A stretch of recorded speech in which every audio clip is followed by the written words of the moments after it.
dalam filsafat Islam, ini kemarin di sesi-sesi awal ngaji filsafat tahun-tahun 2003 itu kan banyak tokoh-tokoh filsafat Islam kita angkat. Secara umum manusia itu dilihat di tiga itu. Manusia adalah tujuan akhir penciptaan, manusia adalah mikrokosmos, dan manusia adalah cermin Tuhan. Yang terakhir ini banyak dari tradisi tasawuf. Dua yang atas ini para filosof peripatetik. Kita belajar satu-satu ya. Jadi manusia adalah tujuan akhir penciptaan. Jadi Allah menciptakan bumi ini siap untuk dihuni, siap untuk ditempati manusia, baru manusia didatangkan ke bumi. Berarti apa? Manusia itu target akhirnya. Jadi Allah menciptakan bumi dengan segala isinya, alam semesta segala isinya ini yang layak, yang pas untuk hidupnya manusia. Makanya disebut tujuan akhir penciptaan. Kita ini masterpiece-nya Allah, ciptaan terbaiknya Allah. Kan dibanggakan di depan malaikat. Allah menciptakan segalanya, tapi yang dipamerkan di depan malaikat kan manusia. Pamernya juga luar biasa. Ini ja'ilun fil ardi khalifah. Berarti artnya sudah ada, buminya sudah ada. Sekarang ku ciptakan makhluk masterpiece-ku namanya manusia, ku jadikan khalifah di muka bumi. Jadi dipamerkan. Meskipun malaikatnya agak pesimis. Ya, ataj'alu fiha ma yufsidu fiha wa yasfiku dima. Ya Allah, kok menciptakan yang model manusia ini? Padahal model kayak manusia ini ya sukanya ngerusak-ngerusak, gegeran, bunuh-bunuhan. Apa tidak cukup ada kita misalnya, yang malaikat itu kan selalu patuh. Tapi Allah bilang, aku tahu yang kalian tidak tahu. Jadi Allah itu sangat sayang pada kita. Makanya Adam itu, Nabi Adam itu waktu di surga, waktu sebelum diuji kan, diuji jajar malaikat itu kan. Malaikat ditanya, wah tidak bisa jawab katanya malaikat, ya yang aku tahu hanya yang engkau kasih tahu ya Allah. Tapi sebelum tanya ke Nabi Adam diajari dulu oleh Allah. Wa 'allama Adamal asma'a kullaha. Jadi diuji bareng malaikat, tapi yang malaikatnya nggak dikasih tahu. Yang Nabi Adam yang diajari jawabannya. Wa 'allama Adamal asma'a kullaha. Itu menunjukkan Allah memang sayang sama kita. Sudah cinta sama kita sejak awal. Kalian aja yang jual mahal. Ya. Oke, jadi kita adalah masterpiece-nya yang paling disayang. Kita adalah tujuan akhir penciptaan. Dan alam semesta ini, ya kalau bahasanya komputer itu sangat kompatibel untuk manusia. Kenapa kita diturunkan di bumi kok nggak di Mars? Kenapa bumi ini suhunya? Ya kalau kamu di Mars susah lagi ya. Kalau kamu di Jupiter susah nih. Makanya di bumi kadar apa saja segalanya cocok pas untuk manusia. Kelembabannya, suhunya, mataharinya, jaraknya. Matahari itu mungkin lebih dekat sekian meter aja ya buminya wassalam, atau lebih jauh. Kadang-kadang kan matahari itu agak gelombang panas saja, gelombangnya saja loh, bukan mataharinya. Yang nyampe sini itu kan banyak kasus yang meninggal banyak karena gelombang panas. Itu belum mataharinya. Kalau mataharinya iseng mendekat dikit aja, ya. Jadi sangat kompatibel. Laut juga begitu, suhu, cuaca juga begitu, iklim juga begitu. Bahkan konstruksi tubuh kita juga kan sangat pas dengan alam semesta. Kita dikasih hidung di depan, mata di depan. Kalau mata di samping kayak ayam itu mungkin ya susah kamu. Tiap hari lirik-lirikan, karena lihatnya ke samping. Iya. Lo ya kan, bawang. Dulu saya kecil, kalau ustadz saya guyonannya bayangkan hidung kita lubangnya menghadap ke bawah. Alhamdulillah. Kalau menghadap ke atas, sumpek kita kalau hujan misalnya. Jadi segalanya kompatibel, pas untuk kita. Rancangannya Allah luar biasa. Rambut, mata, telinga, tangan, siku.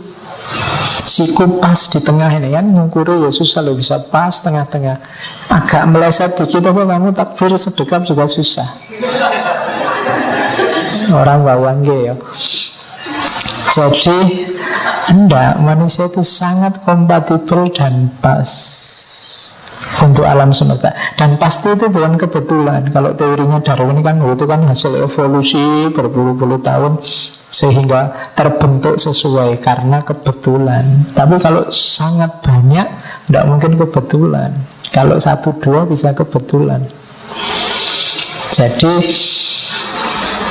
manusia sangat cocok, sangat kompatibel. Karena memang tujuannya itu. Dan manusia adalah, kalau bahasa biologi, puncaknya evolusi. Jadi kita ini memang makhluk puncak. Nanti yang disebut mikrokosmos itu kan, kosmos ada dalam diri kita semua. Jadi yang pertama itu, kita adalah finalnya, masterpiece-nya, yang paling dibanggakan oleh Allah.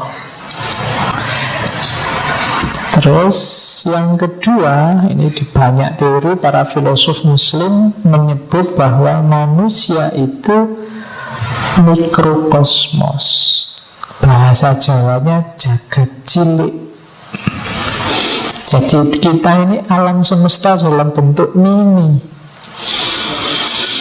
Unsur-unsur alam ada semua dalam diri kita. Ada api, ada tanah, ada air, ada udara.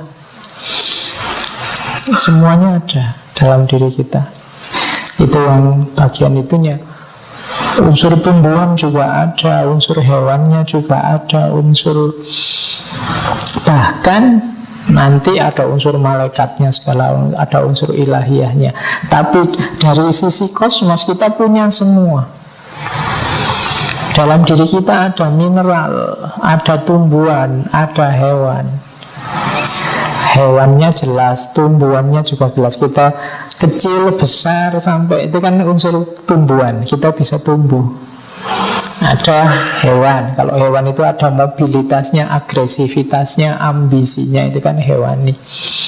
Nafsu itu kan hewani. Jadi kita lengkap. Makanya kita disebut mikrokosmos. Jagat besar yang namanya makrokosmos itu terkandung dalam diri kita. Apa saja ada. Oke. Nah, para filosof muslim pakai teori misalnya yang mineral, unsur fisik kita ini kan unsur mineral semua. Yang nabati, makan, tumbuh, berkembang biak itu nabati. Jadi kalau kita dalam hidup kok fokus makan, tumbuh, dan kawin, berkembang biak, kita levelnya level tumbuh-tumbuhan. Ya. Kalau hewan itu level insting, gerak, ambisi. Kalau kita agresif nyerang orang lain, nah itu levelnya level hewani. Jadi nanti kalau di Imam Ghazali kan malah hewan itu dibagi dua. Ada hewan ternak sama hewan buas. Sabuiyah sama bahimiyah.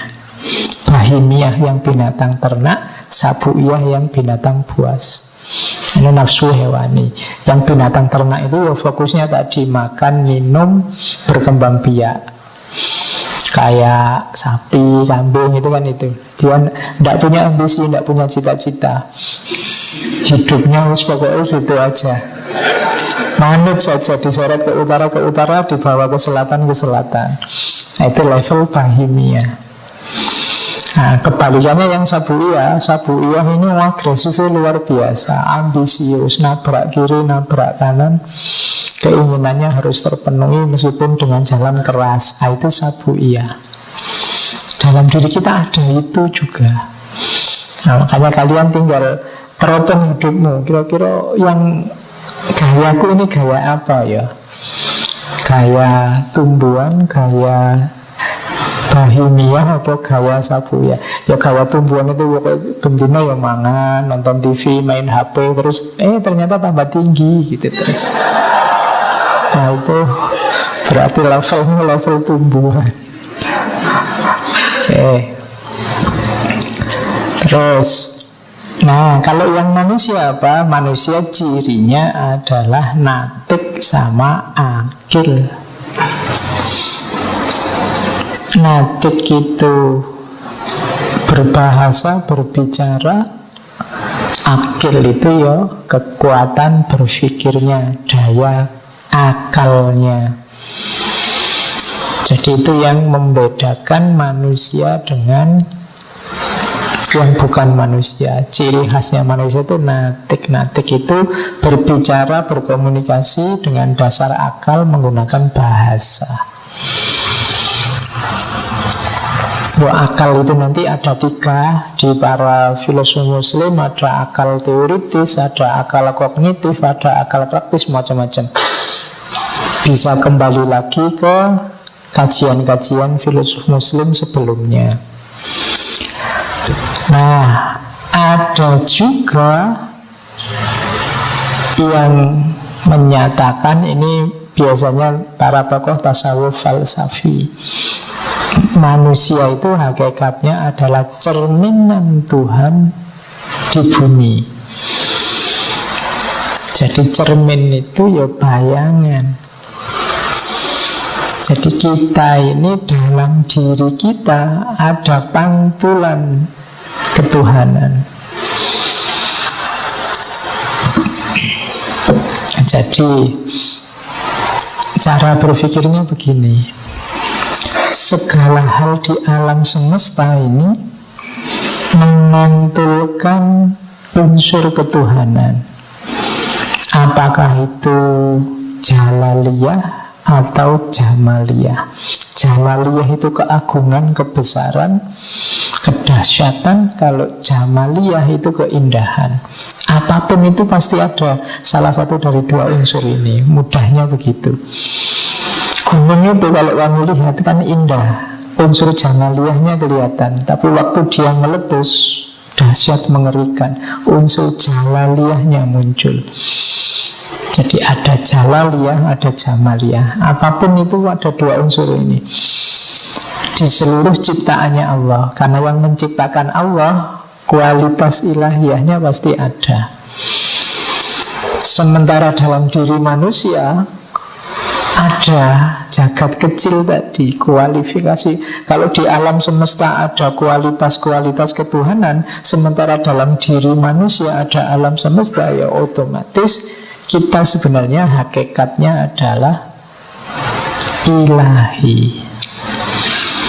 Makanya ada yang menyatakan bahwa manusia itu sebenarnya makhluk spiritual, makhluk ilahi yang diturunkan ke bumi. Jadi bukan makhluk jasadiah yang naik level jadi spiritual. Jadi hakikat kita itu spiritual sebenarnya, cuma dibungkus oleh jasad.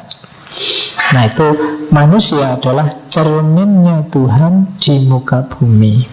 Makanya Allah menampakkan dirinya dengan sifat-sifat yang bisa ditiru oleh manusia, sehingga oleh dalam kajian tasawuf dikenal istilah takhallaq bi ahlakillah. Allah memperkenalkan dirinya lewat Rahman Rahimnya, misalnya kasih sayangnya. Kalau kita ingin jadi orang baik, tiru itu. Allah menampakkan keadilannya. Kalau kita ingin jadi manusia yang kamil, kalau pakai istilahnya Iqbal, tiru itu. Allah menampakkan, apalagi banyak sekali sifat-sifatnya. Nah dalam tasawuf diperkenalkan takhallaq bi ahlakillah, dengan akhlaknya Allah. Tapi kan Allah tidak terbatas, kita terbatas. Ya kita jalankan dalam batas kita. Ya tidak mungkin kita seperti Allah menyayangi alam semesta. Tidak mungkin, tidak akan sedahsyat itu. Karena memang kita limited, terbatas. Ya kita jalankan kasih sayang itu dalam batas kita. Tapi jenis kholaknya, jenis akhlaknya itu akhlak yang dimiliki Allah. Nah itu makanya dalam tasawuf ada istilah takholak bi ahlakillah. Dalam rangka apa? Menampilkan jati diri kita sebagai cerminan Tuhan di bumi. Kita itu kan wakilnya Allah, khalifahnya Allah di muka bumi, khalifatullah fil ard. Berarti apa? Kita memposisikan diri sebagai cerminnya Allah di muka bumi. Kita wakilnya, wakil itu kan menjalankan posisi yang diwakili. Nah, jadi makanya kita dikenal sebagai khalifatullah fil ard. Jangan merasa yang jadi khalifah itu sudah tidak bisa naik level lagi. Kalau level lagi jadi Tuhan, tidak boleh merasa jadi Tuhan.